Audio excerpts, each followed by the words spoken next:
Fala pessoal, sejam bem-vindos para mais uma videoaula sobre algoritmos e estruturas de dados. E nessa videoaula de hoje nós vamos continuar o nosso papo sobre ponteiros, certinho? E aí é o seguinte, pessoal, Bom, agora é hora de falar sobre aritmética de ponteiros. Primeiro que, tem que lembrar o seguinte, apenas duas operações são permitidas quando nós estamos tratando de ponteiros, são adição e subtração.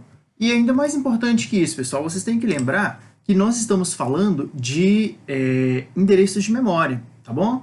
Ponteiros não são variáveis que nos vão armazenar dados, que são os valores que nós queremos como dados especificamente, certo? Eles são para apontar, para dizer onde outras variáveis estão armazenadas. Tranquilo? E aí, pessoal, é o seguinte, vou chamar a atenção de vocês aqui, ó. Imagine o seguinte, imagine que nós tenhamos declarados duas variáveis, um char e um int. Pensa comigo, esse char aí está apontando para o... Estou dizendo que ele vale 3.000, esse int eu também estou dizendo que ele vale 3.000, então são dois ponteiros para tipos diferentes, só que estão apontando para os mesmos lugares. Beleza? Aí nós vamos supor que o comprimento do char é de 1 byte e o comprimento do int é de 2 bytes. Imagina que a gente tem essa memória em que ela começa na posição 3.000 e vai para 3.001, 3.002, 3.003, 3.004, 3.005. Perfeito. De um lado, eu estou incrementando o char. De outro lado, eu estou incrementando o int. Os tipos, não, os ponteiros. Olha só, para cada caractere char, a gente supôs que o tamanho que ele ocupava na memória era de 1 byte. Já para o int, 2 bytes. Então pensa comigo aí, nesses dois lados do esqueminha de memória, eu tenho o incremento do ponteiro do char e o incremento do ponteiro do int. O char ele segue normalmente, char mais 1, char mais 2, char mais 3. Só que o incremento do ponteiro do int, ele está pulando de 2 a 2 bytes. Sabe por quê? Porque primeiro eu pedi para vocês se lembrarem do conceito de ponteiro, beleza?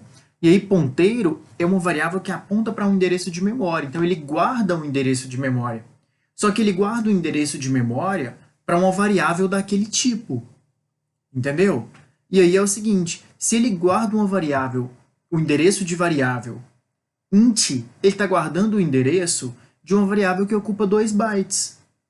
Então, beleza, por exemplo, nesse momento, o i está apontando para o 3.000, o conteúdo dele é 3.000, ele está dizendo o seguinte, olha, eu estou apontando para uma variável que está na posição, começa na posição de memória 3.000, o endereço de memória é 3.000, só que ela ocupa mais 1 byte.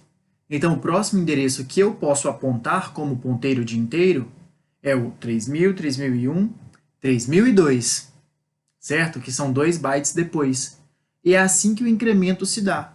O incremento do ponteiro, ele se dá exatamente relacionado ao seu tipo base, certo?